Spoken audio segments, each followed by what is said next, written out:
പരിശുദ്ധാത്മാവേ സഹായക, നിരന്തരമെന്നെ സഹായിക്കണേ.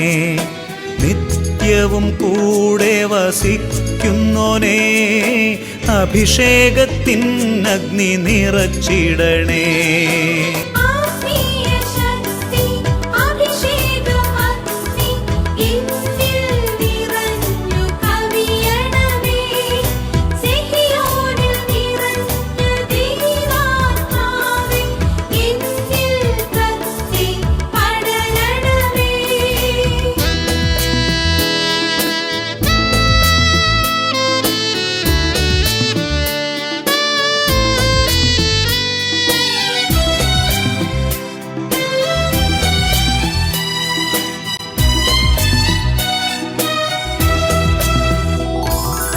എന്നുള്ളിൽ നിറയുന്ന ദൈവിക ശക്തി ലൗകിക ശക്തിയെ തകർത്തിടുന്നു.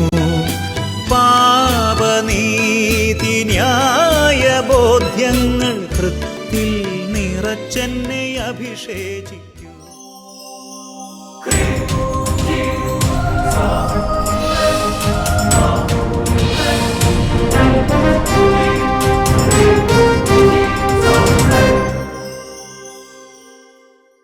Praise the Lord. Praise the Lord. Hallelujah. Hallelujah. അഭിഷേകാഗ്നി വചന ശുശ്രൂഷയിൽ സംബന്ധിക്കുവാൻ കർത്താവിനെ പ്രത്യേകം തിരഞ്ഞെടുക്കപ്പെട്ട നിങ്ങളെയും നിങ്ങളുടെ കുടുംബങ്ങളെയും പരിശുദ്ധ അമ്മയുടെ വിമല ഹൃദയത്തിനും ഈശോയുടെ തിരുഹൃദയത്തിനും പ്രതിഷ്ഠിക്കുന്നു. ഈശോയുടെ തിരുഹൃദയത്തിൽ നിന്ന് ഒഴുകുന്ന സ്നേഹം കൊണ്ട് നിങ്ങൾ നിറയട്ടെ. ആമേൻ. ഹല്ലേലൂയ. ഹല്ലേലൂയ. കർത്താവിൽ വീണ്ടും കണ്ടുമുട്ടാൻ കർത്താവ് അവസരം നൽകി. നമുക്ക് കർത്താവിന് നന്ദി പറയാം. ഞാനിങ്ങനെ ഈ അഭിഷേകയുടെ റെക്കോർഡിങ്ങിന് ഇവിടെ ഒരു പ്രാർത്ഥിച്ചു ഒരുങ്ങുമ്പോൾ പല സാക്ഷ്യങ്ങളൊക്കെ ഇങ്ങനെ കാണുമ്പോൾ ഞാനിങ്ങനെ ഓർക്കായിരുന്നു, എത്രയോ ദൈവത്തിൻ്റെ വലിയൊരു അനുഗ്രഹമാണ് ഈ അഭിഷേകാഗ്നി ശുശ്രൂഷ. നമുക്ക് ശരിക്കും പറഞ്ഞാൽ ശാലോം TV ഓർത്ത് കർത്താവിനെ മഹത്വപ്പെടുത്തണം. അത് ഈ ഭൂമിയിൽ സൃഷ്ടിക്കാൻ കർത്താവ് ഉപയോഗിച്ച വ്യക്തികൾ, ബെന്നിസാറ് തുടങ്ങി ഓരോരുത്തരെ നമ്മൾ ഓർക്കണം. എത്രയോ വലിയ അനുഗ്രഹമാണ് സഹോദരങ്ങളെ. അതിലൊരു ശുശ്രൂഷ അഭിഷേകാഗ്നി അല്ലേ, അത് തുടങ്ങാൻ ദൈവാത്മാവ് വട്ടാലിച്ചനെ പ്രചോദിപ്പിച്ചു. എന്തൊരു അനുഗ്രഹമാണ്. ഞാൻ ഓർക്കാണ് ശരിക്കും ഞാൻ ഓർക്കാണ് സഹോദരങ്ങളെ, ജീവിതത്തിൽ ചില നിർണായക അവസ്ഥകളോടെ കടന്നു പോകുന്ന വ്യക്തികളെ ഒരു തീരുമാനം എടുക്കാൻ പറ്റുന്നില്ല. എന്ത് വേണം, അങ്ങോട്ട് പോകണം ഇങ്ങോട്ട് പോകണം. അതായത് നമുക്ക് ബുദ്ധി കൊണ്ട് ചിന്തിച്ചാൽ പറ്റാത്ത ചില ക്രൈസിസുകളും പ്രശ്നങ്ങളും ഒക്കെ കടന്നു പോകുമ്പോൾ ദൈവത്തിൽ ശരണപ്പെടാനുള്ള ഒരു മാർഗമായി കർത്താവ് ഈ അഭിഷേകാഗ്നി ശുശ്രൂഷേനെയൊക്കെ മാറ്റുകയാണ്. ശരിക്കും നമ്മുടെ എത്രയോ കുടുംബങ്ങളുടെ ഒരു ആശ്രയമായിട്ട് കർത്താവ് ഇതിനെ മാറ്റുകയാണ്. കർത്താവിനെ ആശ്രയിക്കാനുള്ള ഒരു സംഗതിയായിട്ട് മാറ്റുകയാണ്. Price the lord. Praise the Lord. നിങ്ങൾ ഒരു സാക്ഷ്യം കണ്ടു കഴിഞ്ഞാൽ നിങ്ങൾക്ക് കൃത്യമായിട്ട് മനസ്സിലാവും. അത് ആ സാക്ഷ്യം ഒന്ന് കാണാം. എൻ്റെ പേര് സോമി, ഞാൻ പാലക്കാട് നിന്നാണ് വരുന്നത്. ഇതെൻ്റെ ഭാര്യ ജോസ്ലിൻ, ഇതെൻ്റെ മോൻ അലക്സ്. എനിക്ക് 3 കുട്ടികളാണുള്ളത്. എൻ്റെ 3ാമത്തെ മോനെ പ്രഗ്നൻ്റ് ആയിരിക്കുന്ന സമയത്ത് എൻ്റെ ഭാര്യയെ പാലക്കാട് ഒരു ഹോസ്പിറ്റലിലാണ് കാണിച്ചുകൊണ്ടിരുന്നത്. 5ാമത്തെ മാസം സ്കാനിങ്ങിന് ചെല്ലുമ്പോൾ അവളുടെ പ്ലാസൻ്റയിൽ മോളാർ ചേഞ്ചസ് ഉണ്ടെന്നും ഈ കുട്ടി ഒന്നുകിൽ അംഗവൈകല്യമുള്ള കുട്ടിയാവുകയോ അല്ലെങ്കിൽ മന്ദബുദ്ധിയായി തീരുകയോ ചെയ്യും, അതുകൊണ്ട് നിങ്ങൾ ഈ കുട്ടിയെ അബോർട്ട് ചെയ്ത് കളയണം എന്ന് അവിടുത്തെ ഡോക്ടർ പറഞ്ഞു. 1,00,000-ൽ ഒരാൾക്ക് മാത്രം വരാവുന്ന ഒരു അസുഖമാണിത്. 1,00,000-ൽ പരം ആളുകളിൽ ഒരാൾക്ക് വരാവുന്ന രോഗം. അത്രയും റെയറായുള്ള ഒരു രോഗമാണ് ഇത്. വേറെ ഒരു മാർഗവുമില്ല. ഇത് വെച്ചുകൊണ്ടിരുന്നാൽ കുട്ടിക്കും അമ്മയ്ക്കും ദോഷമാണെന്ന് പറഞ്ഞ് മാനസികമായി തകർന്നു നിൽക്കുമ്പോൾ ഇവൾ ഏറ്റവും കൂടുതൽ ശാലോം TVയും അതോടൊപ്പം തന്നെ അഭിഷേകാഗ്നിയും യൂട്യൂബിലൂടെയൊക്കെ കാണാറുണ്ട്. അപ്പോൾ എല്ലാവരും കൂടെ പറഞ്ഞു, നിങ്ങളൊരു കാര്യം ചെയ്യ്, ഇപ്പം അമ്മയ്ക്കും കുട്ടിക്കും ദോഷമാണെങ്കിൽ ഈ കുഞ്ഞിനെ അബോർട്ട് ചെയ്ത് കളയി, അതല്ലേ നല്ലതെന്ന് പറഞ്ഞു. ആ സമയം ഇവളെ എന്നോട് പറഞ്ഞു, പപ്പേ നിങ്ങളെ എല്ലാവരെയും ഉപേക്ഷിക്കേണ്ടി വന്നാലും എനിക്ക് ദൈവം തന്ന കുഞ്ഞാണിത്, ഞാൻ ഒരു അനാഥാലയത്തിൽ പോയി നിന്നോളാം, എങ്കിലും ഞാൻ ഈ കുഞ്ഞിനെ കളയില്ല എന്ന് പറഞ്ഞുകൊണ്ട് എന്നോട് പറഞ്ഞു. അപ്പോൾ ഞാൻ എല്ലാവരോടും പറഞ്ഞു, അങ്ങനെയാണെങ്കിൽ ദൈവം തന്ന കുഞ്ഞാണ്, അത് എത്തരത്തിലുള്ള കുഞ്ഞായാലും ഞങ്ങൾ സ്വീകരിക്കാൻ തയ്യാറാണ്. ദൈവം നമ്മൾക്ക് തരുന്നത് ആരോഗ്യത്തോടെയുള്ള ഒരു കുഞ്ഞിനെ ദൈവം തരുമെന്നുള്ള വിശ്വാസത്തോടു കൂടിയുള്ള പ്രാർത്ഥന ഞങ്ങൾ തുടങ്ങുകയും അതോടൊപ്പം തന്നെ ശാലോം TVയിൽ നിന്ന് കണ്ടുകൊണ്ട് ഈ അഭിഷേകാഗ്നി പ്രാർത്ഥനയിൽ യൂട്യൂബിലൂടെയും കണ്ട് പ്രാർത്ഥിക്കുകയും ചെയ്തതിൻ്റെ ഫലമായിട്ട് ഈ കുഞ്ഞിനെ പ്രസവിച്ച് മാസം കഴിഞ്ഞ് പ്രസവിക്കുകയും നല്ല ആരോഗ്യത്തോടു കൂടിയുള്ള ഒരു കുഞ്ഞിനെ ദൈവം ഞങ്ങൾക്ക് തന്ന് അനുഗ്രഹിക്കുകയും ചെയ്തു. ആ കുട്ടിയാണ് ഈ നിൽക്കുന്നത്. ആ കുട്ടിയാണ് ഈ നിൽക്കുന്നത്. ഹല്ലേലൂയ. അപ്പോൾ ഹല്ലേലൂയ. നോക്കി, അവന് ഒരു കുഴപ്പമില്ലാത്ത ആരോഗ്യമുള്ള ഒരു കുഞ്ഞിനെ കൊടുത്ത് ഈശോ അനുഗ്രഹിച്ച്. അതിൽ ഏറ്റവും കൂടുതൽ എൻ്റെ ഭാര്യയാണ്. എല്ലാവരും പറഞ്ഞ സമയത്ത് അവൾ പറഞ്ഞു, നിങ്ങളെ ഉപേക്ഷിക്കേണ്ടി വന്നാൽ പോലും ഞാൻ ഈ കുഞ്ഞിനെ കളയില്ല, ദൈവം എനിക്ക് തന്നാണ്, എത്തരത്തിലുള്ള കുഞ്ഞാണെങ്കിലും ഞാൻ വളർത്തിക്കോളാം എന്നുള്ള ആ ഒരൊറ്റ വിശ്വാസത്തിൽ. അപ്പോൾ ഞങ്ങൾ എല്ലാവരും പറഞ്ഞു, ശരി, നിൻ്റെ വിശ്വാസം അതാണ്, നമുക്ക് എല്ലാവർക്കും കൂടെ നമുക്ക് ഇനി എന്താണെങ്കിലും അത് നമുക്ക് സഹിക്കാം, ദൈവം തരുന്നത് എന്ന് പറഞ്ഞുകൊണ്ട് ഞങ്ങൾ ആ കുഞ്ഞിനെ ഏച്ചു വാങ്ങിയതാണ്. ശരിക്കും ഭയങ്കര ക്രൈസിസ് വന്നു അല്ലേ, ഇത് കുഞ്ഞിനെ ഉപേക്ഷിക്കേണ്ട ഒരു ഘട്ടം വന്നു. അപ്പോൾ ഈ അഭിഷേകത്തിന് എന്താ നിങ്ങൾ നിരന്തരം അഭിഷേകത്തിന് കണ്ട് പ്രാർത്ഥിക്കുമായിരുന്നു? അതെ, എങ്ങനെയാ നിങ്ങൾ കുറച്ച് പറഞ്ഞു. യൂട്യൂബിലും കാണാറുണ്ട്, അതുപോലെ ശാലോം TV-ൽ 11 മണിക്ക് കാണാറുണ്ടായിരുന്നു. അങ്ങനെയുള്ള ആ ഒരു പ്രാർത്ഥന ചെയ്യുന്നതിലൂടെ തന്നെയാണ് ഇങ്ങനെ ഒരു തീരുമാനം എടുക്കാൻ ഞങ്ങൾക്ക് കഴിഞ്ഞതും ഞങ്ങൾക്ക് ഇത്തരത്തിലുള്ള ഒരു മോനെ ഞങ്ങൾക്ക് ലഭിച്ചതും. അപ്പോൾ അതിന് എന്നും ദൈവത്തോട് നന്ദിയുള്ളവരായിരിക്കും ഞങ്ങൾ. അപ്പോൾ വളരെ 100% സന്തോഷമല്ലേ? തീർച്ചയായിട്ടും 101% സന്തോഷമാണ്. 101% സന്തോഷം. അല്ലെങ്കിൽ ആ ഭയവും പരിഭ്രമവും ഒക്കെ പിടികൂടിയ സമയത്ത് അല്ലെങ്കിൽ ആ കുട്ടീനെ ഉപേക്ഷിക്കേണ്ടി വന്നേനെ. പക്ഷേ ഇവർ പറഞ്ഞു, ജീവൻ പോയാലും ശരി, ദൈവം തന്ന കുഞ്ഞിനെ ഞങ്ങൾ ഉപേക്ഷിക്കില്ല. ഞങ്ങൾ മരിച്ചോട്ടെ, പക്ഷേ കുഞ്ഞിനെ ഞങ്ങൾ ഉപേക്ഷിക്കില്ല. അവർ അങ്ങനെ തീരുമാനം എടുക്കുന്ന ആ സമയം അത്ര ക്രിട്ടിക്കൽ സമയം എന്ന് ഓർക്കണം. അവർ രണ്ടുപേരും അപ്പനും അമ്മയും അത്രയും വിരോചിതമായ ഒരു തീരുമാനം എടുത്തു. നല്ല സ്വരത്തിൽ പറഞ്ഞ ഹല്ലേലൂയ. കർത്താവ് ഒരു അത്ഭുതം അങ്ങോട്ട് പ്രവർത്തിച്ച് ഇല്ല. കുഞ്ഞിന് ഒരു കേടുമില്ല, ഒരു കുഴപ്പമില്ല. ഡോക്ടർമാരെ കാണിച്ചായിരുന്നോ? ഡോക്ടർമാരെന്താ പറഞ്ഞ്? കുഞ്ഞിനൊരു കുഴപ്പമില്ലെന്നോ? ഡോക്ടറെ കാണിക്കേണ്ടി പോലും വന്നിട്ടില്ല. പിന്നീട് മറ്റുള്ള ഒന്നുമില്ല, പെർഫെക്റ്റ് ആണ്. ഹല്ലേലൂയ. ലൂക്ക 1:37. ദൈവത്തിന് ഒന്നും അസാധ്യമല്ല. അപ്പോൾ ഈ അഭിഷേകാന്തി ശുശ്രൂഷകൾ സംബന്ധിക്കുമ്പോൾ നമ്മൾ ഓർക്കണം, എത്രയോ കുടുംബങ്ങൾ അവരുടെ ജീവിതത്തിൻ്റെ ഒരുപാട് പ്രതിസന്ധികളിലൂടെ കടന്നു പോകുമ്പോൾ അതിൻ്റെ ഒരു പ്രത്യേക ഒരവസ്ഥയിലാണ് ശുശ്രൂഷയെ സംബന്ധിക്കുന്നത്. നമ്മൾ ഓരോരുത്തരും അങ്ങനെ തന്നെയാണ്. അവർക്ക് പറയാം ഹല്ലേലൂയ.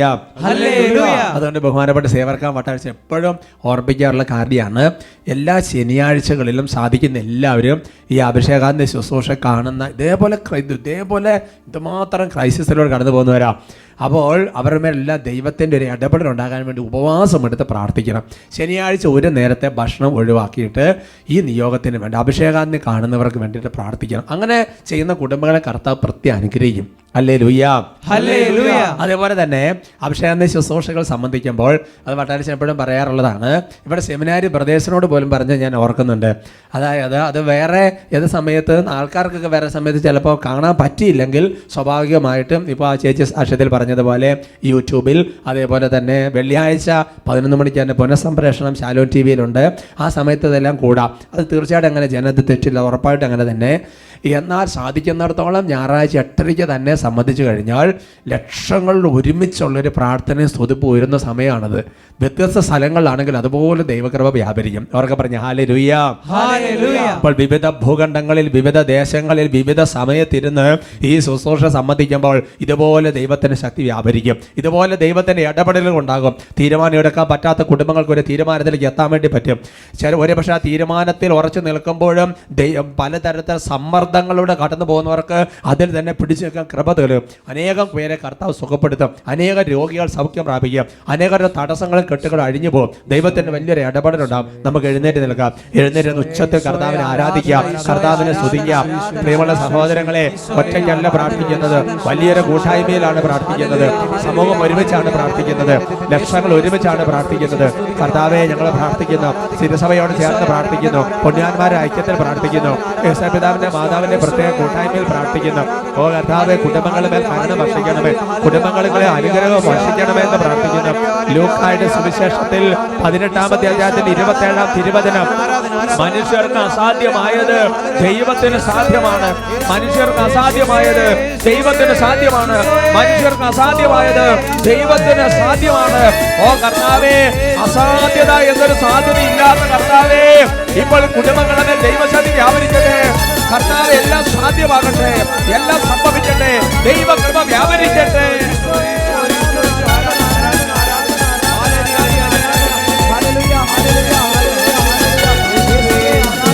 അസാധ്യമായി എനിക്കൊന്നുമില്ല, എന്റെ ശക്തനാക്കുന്നവൻ മുഖാന്തരം. കൈകളടിച്ച് അസാധ്യമായി എനിക്കൊന്നുമില്ല, എന്റെ ശക്തനാക്കുന്നവൻ മുഖാന്തരം.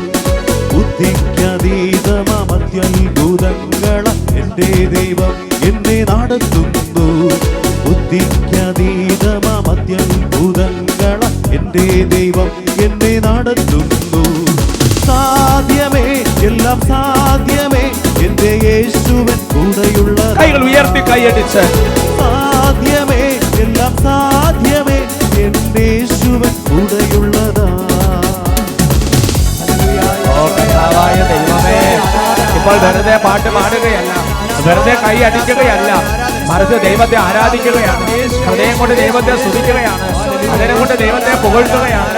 കർത്താവേ, ബുദ്ധിക്ക് അതീതമായ, ചിന്തിക്കാൻ പറ്റാത്ത, ഒരു ഉത്തരമില്ലാത്ത അനേകം പ്രശ്നങ്ങൾ കടന്നു പോകുന്നവർക്ക് കർത്താവ് ഉത്തരം നൽകണമേ. കർത്താവ് എന്നെ വിളിക്കുക, ഞാൻ ഉത്തരം അരുളും.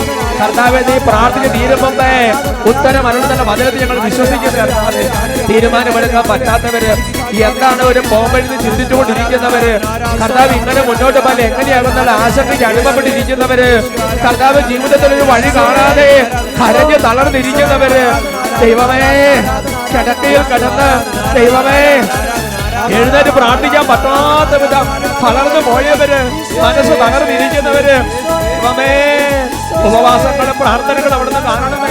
കർത്താവേ, നോമ്പുകളും നിയോഗങ്ങളും അവിടുന്ന് കാണണമേ എന്ന് പ്രാർത്ഥിക്കുന്നു. മർക്കോസിന്റെ സുവിശേഷത്തിൽ 9-ാമത്തെ അധ്യായത്തിൽ 23-ാം തിരുവചനം, വിശ്വസിക്കുന്നതിന് എല്ലാം സാധ്യമാണ്, വിശ്വസിക്കുന്നതിന് എല്ലാം സാധ്യമാണ്. വിശ്വാസത്തോടെയുള്ള പ്രാർത്ഥന രോഗിയെ സുഖപ്പെടുത്തും. ദൈവമേ, അവിടുന്ന് ഇടപെടണമേ, ജീവിതങ്ങൾ ഇടപെടണമേ, സൗഖ്യം നൽകണമേ, വിടുതൽ നൽകണമേ, ഡെലിവറി സംഭവിക്കട്ടെ. പ്രയാസങ്ങൾ വന്നിടിലും തെല്ലും കുലുങ്ങുകയില്ലായി. കൈകൾ അടിച്ച് പ്രയാസങ്ങൾ വന്നിടിലും തെല്ലും കുലുങ്ങുകയില്ലായിനി. ബുദ്ധിക്കതീതമ ദിവ്യ സമാധാനം എന്റെ ഉള്ളത്തിൽ അവൻ നിറയ്ക്കുന്നു. ബുദ്ധിക്കതീതമ ദിവ്യ സമാധാനം എന്റെ ഉള്ളത്തിൽ അവൻ നിറയ്ക്കുന്നു. കൈകൾ ഉയർത്തി സാധ്യമേ, എല്ലാം സാധ്യമേ, എന്റെ യേശുവൻ കൂടെയുള്ളതാ. സാധ്യമേ, എല്ലാം സാധ്യമേ, എന്റെ യേശുവൻ കൂടെയുള്ളതാ.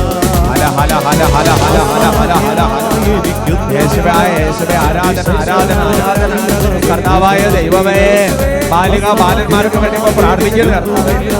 ദൈവമേ, ഇതേപോലെ ക്രൈസിസിലൂടെ കടന്നു പോകുന്ന കുടുംബങ്ങൾക്ക് വേണ്ടി പ്രാർത്ഥിക്കുന്നു.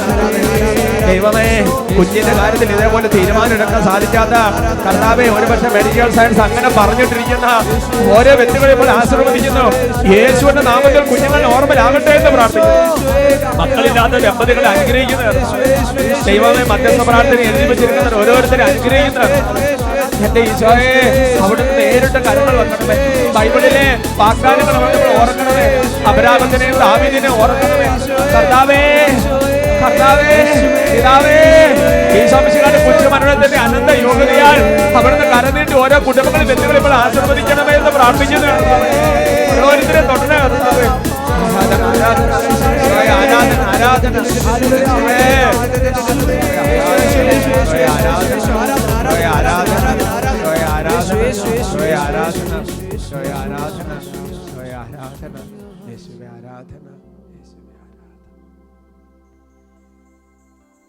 Praise the Lord. Praise the Lord. Hallelujah. Hallelujah. നമുക്കിരിക്കാം. ഓരോ കുടുംബങ്ങളെയും കർത്താവ് കരുതും. ധൈര്യമായിരിക്കുക, പ്രത്യാശയിലായിരിക്കുക, സന്തോഷത്തിലായിരിക്കുക. ഉറക്കെ പറയാം ഹല്ലേലൂയ. ഹല്ലേലൂയ. ഇന്ന് നമ്മൾ ചിന്തിക്കാൻ കർത്താവിൻ്റെ ആത്മാവ് പ്രചോദിപ്പിക്കുന്ന ഒരു വിഷയം ആനന്ദ ജീവിതം നയിക്കുന്നതിനെ കുറിച്ചാണ്. ആനന്ദ ജീവിതം നയിക്കാൻ. പ്രിയമുള്ള സഹോദരങ്ങളെ, നമ്മുടെ ജീവിതത്തിൽ വലിയ ഒരു സന്തോഷത്തിൻ്റെ, നിർവൃതിയുടെ, ആനന്ദത്തിൻ്റെ, സംതൃപ്തിയുടെ ജീവിതം നയിക്കാൻ ഒരു എളുപ്പമാർഗം നിങ്ങൾക്ക് പലർക്കും, കുട്ടികൾക്ക് കാണാതെ അറിയാവുന്ന മറിയത്തിൻ്റെ, പരിശുദ്ധ അമ്മയുടെ സ്തോത്രഗീതം ജീവിക്കുക എന്നുള്ളതാണ്. അവർക്ക് പറയാം ഹല്ലേലൂയ. ഹല്ലേലൂയ. സാധിക്കുന്നവര് ആ മറിയത്തിൻ്റെ സ്തോത്രഗീതം മുഴുവൻ ഒന്ന് കാണാതെ പഠിക്കുന്നത് നല്ലതാണ്. കുട്ടികൾ അത് പ്രത്യേകം ചെയ്യുന്നത് നല്ലതാണ്. എന്നിട്ട് അച്ഛനെ കാണുമ്പോൾ ഇത് പറഞ്ഞു കേൾപ്പിക്കണം. വട്ടാരച്ചനെ കണ്ട ഉറപ്പായിട്ട് ഓടിച്ചെന്ന് വിനോദ് ഇങ്ങനെ പറഞ്ഞിട്ടുണ്ടെന്ന് പറഞ്ഞിട്ട് അങ്ങ് പറഞ്ഞു കേൾപ്പിക്കണം. ഉറക്കെ പറഞ്ഞു hallelujah. Hallelujah. Price the lord. Praise the Lord. പ്രിയമുള്ള സഹോദരങ്ങളെ, ഈ മറിയത്തിൻ്റെ സ്തോത്രഗീതം, മനോഹരമായ ആ പ്രാർത്ഥന, പഴയ നിയമത്തിൽ ഹന്നയുടെ കീർത്തനം, അതേപോലെ യൂഥത്തിൻ്റെ കീർത്തനം, അതുമൊക്കെയായിട്ട് ബന്ധപ്പെട്ട് കിടക്കുന്ന, അതായത് പഴയ നിയമ പുതിയ നിയമ രക്ഷാകര ചരിത്രത്തെ മുഴുവൻ ബന്ധപ്പെടുത്തി നക്ഷലായിട്ടുള്ള ഒരു പ്രാർത്ഥനയാണത്. നമ്മൾ വീടുകളിലൊക്കെ ചിലപ്പോൾ കുടുംബപ്രാർത്ഥനയ്ക്ക് ശേഷം അതൊക്കെ ചൊല്ലി പ്രാർത്ഥിക്കുന്ന ആൾക്കാർ ഇടവന്നിട്ടുണ്ട്. ഹല്ലേലൂയ.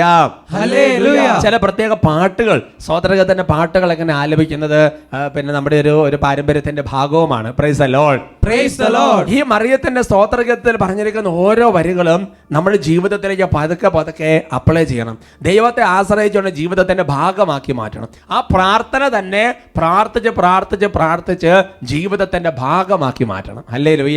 ഹല്ലേലൂയ. എൻ്റെ പ്രിയപ്പെട്ട സഹോദരൻ, ആനന്ദത്തിന്റെ ജീവിതം നയിക്കാൻ മറിയത്തിന്റെ സ്തോത്രഗീതത്തിൽ പറഞ്ഞിരിക്കുന്ന ഒന്നാമത്തെ കാര്യം ഇങ്ങനെയാണ്: ആത്മാവിൽ എപ്പോഴും ദൈവത്തെ മഹത്വപ്പെടുത്തിക്കൊണ്ടിരിക്കണം. ഹല്ലേലൂയ. ഹല്ലേലൂയ. വിശുദ്ധ ലൂക്കായുടെ സുവിശേഷത്തിൽ 1-ാമത്തെ അധ്യായത്തിന്റെ 46-ാം തിരുവചനം, gospel of saint Luke chapter 1 verse 46. അതുപോലെ താഴേക്ക് നമ്മൾ ആരംഭിക്കുകയാണ്. മറിയം പറഞ്ഞു, എൻ്റെ ആത്മാവ് കർത്താവിനെ മഹത്വപ്പെടുത്തുന്നു. Praise the lord. Praise the lord. മനുഷ്യന്റെ ഒരു ദൗത്യമെന്ന് പറയുന്നത് ദൈവത്തിനെ മഹത്വപ്പെടുത്തുക എന്നുള്ളതാണ്. മനുഷ്യന്റെ ജീവിതം തന്നെ അതിനു വേണ്ടിയിട്ടുള്ളതാണ്. ദൈവത്തെയാണ് മഹത്വപ്പെടുത്തേണ്ടത്. എല്ലാ മഹത്വവും പുകഴ്ചയ്ക്കും അർഹനായവൻ നമ്മുടെ ദൈവം മാത്രമാണ്. അപ്പോൾ നമ്മുടെ ആത്മാവിൽ എപ്പോഴും ഇങ്ങനൊരു ദൈവൈക്യത്തിൽ, ദൈവസാന്നിധ്യ സ്മരണയിൽ, ദൈവത്തോടുള്ള ബന്ധത്തിൽ ആത്മാവ് എപ്പോഴും ദൈവത്തെ മഹത്വപ്പെടുത്തിക്കൊണ്ടുള്ള ഒരു ജീവിതം. ഹല്ലേലൂയ. ഹല്ലേലൂയ. ദൈവത്തെ സ്തുതിച്ചുകൊണ്ടുള്ള ജീവിതം. സങ്കീർത്തന പുസ്തകത്തിൽ 69-ാമത്തെ സങ്കീർത്തനത്തിൽ 30-31 തിരുവചനങ്ങൾ, Psalms 69 verse 30 and 31. ഞാൻ ദൈവത്തിൻ്റെ നാമത്തെ പാടി സ്തുതിക്കും, കൃതജ്ഞതാ സ്തോത്രത്തോടെ ഞാൻ അവിടുത്തെ മഹത്വപ്പെടുത്തും. അത് കർത്താവിന് കാളയേക്കാളും കൊമ്പും കുളമ്പുമുള്ള കാളക്കൂറ്റനേക്കാളും പ്രസാദകരമായിരിക്കും. ഹല്ലേലൂയ. ഹല്ലേലൂയ. എന്താണ് ഈ കൊമ്പും കുളമ്പുമുള്ള കാളക്കൂറ്റനേക്കാളൊക്കെ പ്രസാദകരമാണ് ഈ ദൈവസ്തുതിപ്പെന്ന് പറഞ്ഞാൽ അതിൻ്റെ അർത്ഥം, പഴയ നിയമത്തിൽ ദൈവം പ്രസാദിച്ചിരുന്നത് ബലിയർപ്പണത്തിലാണ്. പല വിധത്തിലുള്ള ബലിയർപ്പണമുണ്ട്. അപ്പോൾ കുറവില്ലാത്ത ഊനമറ്റ ഒരാട്ടിൻകുട്ടി, ഒരു കാളക്കൂറ്റനെ ദൈവത്തിൻ്റെ സന്നിധിയിൽ ബലി അർപ്പിക്കുന്നത് പോലെ ദൈവത്തിന് പ്രീതികരമാണ് ആത്മാവിൽ എപ്പോഴും കൃതജ്ഞതാ സ്തോത്രത്തോടെ ദൈവത്തെ മഹത്വപ്പെടുത്തിക്കൊണ്ട് മുന്നോട്ട് പോവുക. ഹല്ലേലൂയ. ഹല്ലേലൂയ. എപ്പോഴും ഒരു ദൈവാരാധനയുടെ ചിന്ത നമ്മുടെ മനസ്സിൽ ഉണർന്നു വന്നുകൊണ്ടിരിക്കണം. ആത്മാവിൽ എപ്പോഴും ഒരു ദൈവാരാധന നടന്നുകൊണ്ടിരിക്കണം. ദേവാലയത്തിലാണോ ബസ്സിലാണോ എന്നുള്ളത് വിഷയമല്ല. പ്രിയപ്പെട്ട നമ്മൾ ജോലി ചെയ്യുകയാണോ അല്ലെങ്കിൽ കൊന്തയില്ലയോ, അതൊന്നൊരു വിഷയമല്ല. ആത്മാവ് എപ്പോഴും ഇങ്ങനെ ദൈവത്തെ മഹത്വപ്പെടുത്തിക്കൊണ്ടിരിക്കണം. അതിന് പഴയ നിയമത്തിൽ നല്ലൊരു ഉദാഹരണമുണ്ട്. ഉൽപ്പത്തിയുടെ പുസ്തകത്തിൽ 24-ാമത്തെ അധ്യായത്തിൽ അതിൻ്റെ 26, 27 തിരുവചനങ്ങൾ. അവിടെ കാണുന്നത് നമ്മുടെ അബ്രാഹത്തിൻ്റെ ഭൃത്യൻ ഇസഹാക്കിന് ജീവിത പങ്കാളി അന്വേഷിച്ച് പോവുകയാണ്. അങ്ങനെ പോകുന്ന വഴിക്ക് ഈ ഭൃത്യൻ ചില അടയാളങ്ങൾ പറയുകയാണ്. ഇതാ ഒരാൾ വരും, അപ്പോൾ ഞാൻ ഇന്ന കാര്യങ്ങൾ ചോദിക്കും, ഇനി ഒട്ടകത്തിന് വെള്ളം തരുന്ന അങ്ങനത്തെ കാര്യങ്ങളൊക്കെ ചോദിക്കും. അപ്പോൾ അത് അതേപോലെ പ്രവർത്തിച്ച് ഇത് തന്നെയാണ് മകൻ ഇസഹാക്കിന് ജീവിത പങ്കാളി ആകണമെന്ന് ഞാൻ വിചാരിക്കും എന്നൊക്കെ പറഞ്ഞ് അതേപോലെ തന്നെ കർത്താവിൻ്റെ ആത്മ പ്രചോദിച്ചതുപോലെ കാര്യങ്ങളെല്ലാം സംഭവിച്ചു കഴിഞ്ഞപ്പോൾ അവൻ ഉടനെ ചെയ്യുന്നൊരു കാര്യമുണ്ട്. അവൻ തല കുനിച്ച് കർത്താവിനെ ആരാധിച്ചുകൊണ്ട് പറഞ്ഞു, എൻ്റെ യജമാനനായ അബ്രാഹത്തിൻ്റെ ദൈവമായ കർത്താവ് വാഴ്ത്തപ്പെട്ടവൻ. തൻ്റെ കാരുണ്യവും വിശ്വസ്തതയും അവിടുന്ന് അവനിൽ നിന്ന് പിൻവലിച്ചിട്ടില്ല. എൻ്റെ യജമാനന്റെ ചാർച്ചക്കാരുടെ വീട്ടിലേക്ക് അവിടുന്ന് എന്നെ നയിക്കുകയും ചെയ്തിരിക്കുന്നു. Price the Lord. Praise the Lord. അത് കഴിഞ്ഞിട്ട് ഈ വിവാഹത്തിന് ആലോചനയുമായിട്ട് നേരെ വീട്ടിലോട്ട് കയറി ചെല്ലുകയാണ്. അങ്ങനെ വീട്ടിലോട്ട് കയറി ചെല്ലുന്ന സമയത്ത് ഈ ആലോചനയെക്കുറിച്ച് പറഞ്ഞു കഴിഞ്ഞപ്പോൾ ആ വീട്ടുകാർ പറഞ്ഞു, ദൈവഹിതത്തെക്കുറിച്ച് ഗുണവും ദോഷവും പറയാൻ ഞങ്ങൾ ആളല്ല, എന്താണ് ദൈവഹിതം നടന്നോട്ടെ. ഉടനെ തന്നെ ഈ ബർത്തിന് അടുത്ത സ്റ്റെപ്പ്, അടുത്ത വാക്യം ഉൽപ്പത്തി 24:52 ഈ വാക്കുകൾ കേട്ടപ്പോൾ അബ്രാഹത്തിന്റെ ബർത്തൻ താണു വീണ് കർത്താവിനെ ആരാധിച്ചു. ഹല്ലേലൂയാ. ഹല്ലേലൂയ. അപ്പൊ നോക്കിയേ, ഈ ജീവിതത്തിൽ അവിടെ ശരിക്കും പറഞ്ഞ ദേവാലയമോ അല്ല അങ്ങനത്തെ ഒരു സംവിധാനങ്ങളൊന്നുമില്ല, ഒരു പ്രാർത്ഥനയുടെ സമയമല്ല. പക്ഷേ ജീവിതത്തിൽ ഓരോ സമയത്തും ദൈവത്തിന്റെ ഇടപെടലുകൾ നടക്കുമ്പോൾ അറിയാതെ ആത്മാവിലൊരു ദൈവാരാധന, ദൈവത്തെ മഹത്വപ്പെടുത്തല്, ദൈവത്തെ സ്തുതിക്കല്. ഹല്ലേലൂയാ. ഹല്ലേലൂയ. അതുകൊണ്ട് ജീവിതത്തിൽ ഇനി ഒരു പ്രതിസന്ധി ആകട്ടെ, ലോകത്തിന്റെ ദിശയിൽ നെഗറ്റീവ് ഈവന്റ് ആകട്ടെ, അതിൽ പോലും ദൈവത്തെ മുമ്പേ കണ്ട സാക്ഷ്യത്തിൽ ഓർത്തു നോക്കിയേ. ആ സാക്ഷ്യത്തിൽ പറഞ്ഞ ചേച്ചി, ശരി ഭർത്താവിനെ ഉപേക്ഷിച്ച് ജീവിതവാങ്കൾ എന്ത് ഉപേക്ഷിക്കണം വന്നാലും ശരി, ഞാൻ ഈ വചനത്തിൽ കർത്താവിന് വേണ്ടി നിലകൊള്ളും. പറഞ്ഞ ഹല്ലേലൂയാ. ഹല്ലേലൂയ. രണ്ടാമത്, നമ്മുടെ ജീവിതത്തിൽ ഒരു ആനന്ദത്തിന്റെ ജീവിതമാകാൻ രണ്ടാമത്തെ കാര്യം, മനസ്സ് എപ്പോഴും ഈശോയിൽ ഇങ്ങനെ ആനന്ദിച്ചുകൊണ്ടിരിക്കണം. ലൂക്കായുടെ സുവിശേഷത്തിൽ 1-ാമത്തെ അധ്യായത്തിന്റെ 47-ാം തിരുവചനം, gospel of saint Luke chapter 1:47, എൻ്റെ ചിത്തം എൻ്റെ രക്ഷകനായ ദൈവത്തിൽ ആനന്ദിക്കുന്നു. ഹല്ലേലൂയാ. ഹല്ലേലൂയ. നമ്മള് പന്തക്കോസ്ത ഒരുക്കത്തോടൊക്കെ അനുബന്ധിച്ചുള്ള ആ ടോക്കുകളിൽ ശരിക്കൊരു കർത്താവിൽ ആനന്ദിക്കുന്നതിനെ കുറിച്ച് കേട്ടത് നിങ്ങൾ ഓർമ്മയിലുണ്ടാവും. ഇല്ലെങ്കിൽ ആ എപ്പിസോഡുകൾക്ക് എടുത്ത് കേൾക്കുന്നത് നല്ലതാണ്. അപ്പൊ നമ്മുടെ മനസ്സ് എപ്പോഴും കർത്താവിൽ ആനന്ദിച്ചുകൊണ്ടിരിക്കണം. ഈശോ ആകണം നമ്മുടെ ആനന്ദ വിഷയം, മറ്റൊന്നും നമ്മുടെ ആനന്ദ വിഷയമല്ല. ആ ആനന്ദം വരുമ്പോഴാണ് എൻ്റെ സഹോദരങ്ങൾ നമ്മുടെ ജീവിതത്തിൽ ഏറ്റക്കുറച്ചിലുകളില്ല, സന്തോഷത്തിന് ആഹ്ലാദത്തിന് ഏറ്റക്കുറച്ചിലുകളില്ല, വലിയ ഒരു സ്റ്റഡി ആയിട്ട് നമ്മുടെ സന്തോഷത്തിൻ്റെ ഒരു ആനന്ദത്തിൻ്റെ ജീവിതം നടന്നുകൊണ്ടിരിക്കും. അത് നമ്മൾ വായിക്കുന്നത് സങ്കീർത്തന പുസ്തകത്തിൽ 16-ാം സങ്കീർത്തനത്തിൽ 11-ാം തിരുവചനത്തിലാണ്.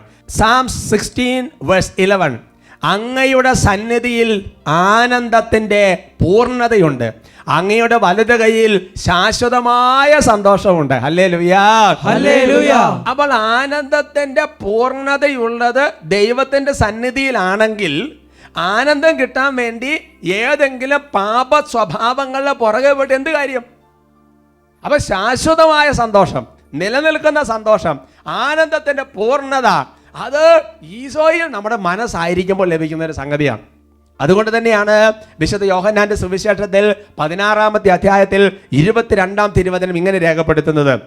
ഈശോ പറയാണ്, അപ്പോൾ നിങ്ങളുടെ ഹൃദയം സന്തോഷിക്കും, ആ സന്തോഷം, നിങ്ങളുടെ ആ സന്തോഷം ആരും നിങ്ങളിൽ നിന്ന് എടുത്തു കളയുകയില്ല. ഹല്ലേലൂയാ. ഹല്ലേലൂയ. ഈശോ മിശിഹായുടെ കുരിശുമരണ പീഡാസഹനത്തിന് ശേഷമുള്ള ഉത്ഥാനത്തിൽ ഈ അപ്പോസ്തലന്മാർ ഈശോനെ കണ്ടുമുട്ടുന്നതിനെ കുറിച്ച് ഈശോ ഒരു പ്രവചനം നടത്തി പറയാണ്, എന്നാൽ ആ സന്തോഷം, ആ ഉത്യതിന് അനുഭവം സന്തോഷം, അതാരും നമ്മളിന്ന് എടുത്തു കളയല്ല. ഉറക്കെ പറഞ്ഞ ഹല്ലേലൂയാ. ഹല്ലേലൂയ. ശരിയല്ലേ? ചിന്തിച്ചോ, അപ്പസ്തോലന്മാരെ തുറന്നുള്ള ജീവിതത്തിൽ എല്ലാ അപ്പസ്തോലന്മാരും നിന്ന് രക്തസാക്ഷികളാകുകയല്ലേ ചെയ്യുന്നത്? എല്ലാവരും എന്തുമാത്രം ഞെരുക്കങ്ങളും പ്രശ്നങ്ങളും പ്രതിസന്ധികളും, പക്ഷെ അവരുടെ സന്തോഷം കുറയുന്നില്ല, അവരുടെ ഉത്സാഹം കുറയുന്നില്ല. ഹല്ലേലൂയാ. ഹല്ലേലൂയ.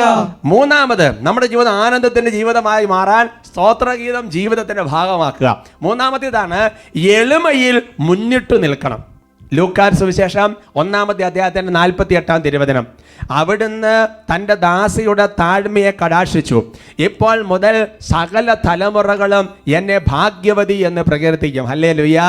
ഹല്ലേലൂയ. അപ്പോൾ നല്ല എളിമയിൽ നന്നായിട്ട് മുന്നിട്ട് നിൽക്കണം. Price the lord. Praise the Lord. അപ്പോൾ ഈ പരിശുദ്ധ അമ്മയുടെ താഴ്മയെ, എളിമയെ ദൈവം കടാക്ഷിച്ചു എന്ന് പറയുമ്പോൾ നമ്മൾ മനസ്സിലാക്കേണ്ടത് എന്താണെന്നറിയാമോ? ദൈവഹിതം നിറവേറ്റാനുള്ള സന്നദ്ധതയാണ് എളിമ എന്ന് പറയുന്നത്. നമ്മളെ സംബന്ധിച്ചിടത്തോളം പലരിലൂടെ വരുന്ന ദൈവഹിതം നിറവേറ്റാൻ നമ്മൾ സന്നദ്ധരല്ല, അതുകൊണ്ട് ആനന്ദമില്ല. കാരണം ദൈവഹിതം നിറവേറ്റുമ്പോഴാണ് ശരിക്കും ഒരു ആത്മാവ് ശരിക്കും ഒരു ആനന്ദം അനുഭവിക്കുള്ളൂ. എന്ന് മാത്രമല്ല, മറ്റൊരർത്ഥം ചിന്തിക്കുമ്പോൾ വചനത്തെ സംശയം കൂടാതെ സ്വീകരിക്കുന്നത് എളിമയാണ്. പരിശുദ്ധ അമ്മയോട് കർത്താവിൻ്റെ ദൂതൻ ഒരു വചനം പറയുന്നു, ആ വചനത്തെ അങ്ങനെ തന്നെ സ്വീകരിക്കുന്നു. അവർക്ക് പറഞ്ഞ ഹല്ലേലൂയാ. ഹല്ലേലൂയ. അങ്ങനെയുള്ളവരെയാണ് ദൈവാത്മാവ് ഉയർത്തിക്കൊണ്ട് വരുന്നത്. അതാണ് വിശുദ്ധ ലൂക്കായുടെ സുവിശേഷത്തിൽ 1-ാമത്തെ അധ്യായത്തിന്റെ 52-ാം തിരുവചനം. ശക്തന്മാരെ സിംഹാസനത്തിൽ നിന്ന് മറിച്ചിട്ടു, എളിയവരെ ഉയർത്തി. പ്രിയമുള്ള സഹോദരങ്ങളെ, ഈ സ്തോത്രഗീതം എല്ലാം നിങ്ങൾ മുഴുവൻ എടുത്തൊന്ന് വായിക്കണം. ഇപ്പൊ എല്ലാ ഇത് ഈ 1 മണിക്കൂർ കൊണ്ട് ഇത് മുഴുവൻ വ്യാഖ്യാനിച്ച് തീരില്ല. പക്ഷേ കുറച്ച് ഭാഗം തന്നെ സമയം എത്രയുണ്ട് അത്ര ഇത് പറയും. ബാക്കി നിങ്ങൾ തന്നെ വായിച്ച് ധ്യാനിച്ച് അത് ജീവിതത്തിന്റെ ഭാഗമാക്കണം. നാലാമത്തെ കാര്യം ഇങ്ങനെയാണ്. നമുക്കൊരു ആനന്ദത്തിന്റെ ജീവിതം വരണമെങ്കിൽ സ്തോത്രഗീതം ജീവിതത്തിന്റെ ഭാഗമാകണം. അതിന് 4-ാമത്തെ കാര്യം, ഞാനല്ല ദൈവമാണ് എല്ലാം ചെയ്യുന്നത് എന്നൊരു ബോധ്യം നമ്മുടെ ഹൃദയത്തിൽ വരണം. പലപ്പോഴും നമ്മളത് ഞാൻ ചെയ്തു എന്ന് പറഞ്ഞ് നടക്കുക. അങ്ങനെയല്ല, ദൈവമാണ് എല്ലാം ചെയ്യുന്നതെന്നുള്ള ബോധ്യം വരണം. അതാണ് പരിശുദ്ധ അമ്മ പറയുന്നത് ലൂക്ക 1:49, ശക്തനായവൻ എനിക്ക് വലിയ കാര്യങ്ങൾ ചെയ്തിരിക്കുന്നു. ഹല്ലേലൂയാ. ഹല്ലേലൂയ. അപ്പൊ ഈ കാര്യങ്ങൾ മുഴുവൻ ചെയ്ത ദൈവമാണ്. യേശയ്യാ 26:12 അതാണ്, കർത്താവേ ഞങ്ങളുടെ പ്രവർത്തികൾ യഥാർത്ഥത്തിൽ അങ്ങാണല്ലോ ചെയ്യുന്നത്. ഫിലിപ്പി 4:13 അതാണ്, എന്നെ ശക്തനാക്കുന്നവരോട് എനിക്ക് എല്ലാം ചെയ്യാൻ സാധിക്കും. Price the lord. Praise the Lord. അതുകൊണ്ട് എൻ്റെ സഹോദരങ്ങളെ, നമ്മുടെ ജീവിതത്തിൽ നമ്മൾ ചെയ്യുന്ന പ്രവർത്തികളും ദൈവം നമ്മളോട് ചെയ്തുകൊണ്ടിരിക്കുകയാണ്. ഈശോയെ കുറിച്ച് പറയുന്നത് എന്താ? പിതാവ് എന്നിലൂടെ തന്റെ പ്രവർത്തികൾ ചെയ്തുകൊണ്ടിരിക്കുകയാണ്. ഹല്ലേലൂയാ. ഹല്ലേലൂയ. അഞ്ചാമത്തെ കാര്യം ഇങ്ങനെയാണ്, എപ്പോഴും ദൈവഭക്തി മുറുകെ പിടിക്കണം. ഇപ്പോൾ ഇന്ന് സാക്ഷ്യത്തിൽ കേട്ടതുപോലെ ആ ചേച്ചി ദൈവഭക്തി മുറുകെ പിടിച്ച്. ലൂക്കായുടെ സുവിശേഷം 1-ാമത്തെ അധ്യായത്തിന് 50-ാം തിരുവചനം, അവിടുത്തെ ഭക്തരുടെ മേൽ തലമുറകൾ തോറും അവിടുന്ന് കരുണ വർഷിക്കും. ഹല്ലേലൂയാ. ഹല്ലേലൂയ. അവിടുത്തെ ഭക്തരുടെ മേൽ തലമുറ. അപ്പോൾ ദൈവഭക്തനായ ഒരു അപ്പനും അമ്മയും ഉണ്ടെങ്കിൽ അവരുടെ പിൻതലമുറകളെല്ലാം അനുഗ്രഹം പ്രാപിക്കുകയാണ്. ഹല്ലേലൂയാ. ഹല്ലേലൂയ. അതുകൊണ്ട് എൻ്റെ സഹോദരങ്ങളെ, സ്തോത്രഗീതം ജീവിതത്തിന്റെ ഭാഗമാക്കി ഒരു ആനന്ദത്തിന് ജീവൻ നയിക്കാൻ കർത്താവ് പ്രത്യേകം അനുഗ്രഹിക്കട്ടെ.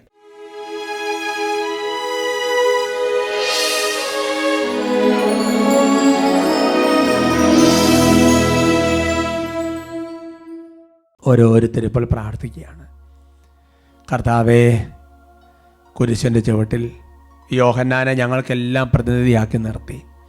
പരിശുദ്ധ അമ്മയെ ഞങ്ങൾക്ക് ദാനമായി നൽകിയല്ലോ. അമ്മയെ ഞങ്ങളുടെ ഹൃദയത്തിലും ഭവനത്തിലും യോഹന്നാൻ സ്വീകരിച്ചതുപോലെ ഞങ്ങൾ സ്വീകരിക്കുന്നു. കർത്താവേ, തീർത്ഥാടക സഭയ്ക്ക് മാതൃകയായിട്ടാണല്ലോ പരിശുദ്ധ അമ്മയെ അങ്ങ് നൽകിയത്. കർത്താവേ, പരിശുദ്ധ അമ്മയുടെ വലിയ മാധ്യസ്ഥം ഞങ്ങൾക്ക് ഇതുവരെ ഉള്ളതിനെ ഓർത്ത് ഞങ്ങൾ സ്വർഗത്തോട് നന്ദി പറയുകയാണ്.